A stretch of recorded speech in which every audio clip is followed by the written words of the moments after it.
Sumakay sila ng bangka mga guys. Napunta sa kabila. Hindi sila marunong sumakay ng bangka. Guys. So ngayon guys, pagpalao tayo guys. Hindi sila marunong magsakay ng bangka.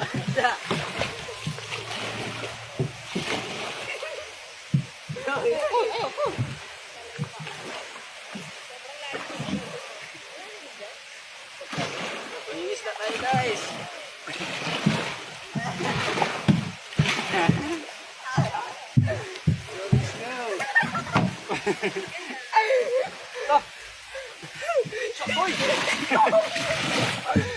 Hindi marunong magbugsay guys.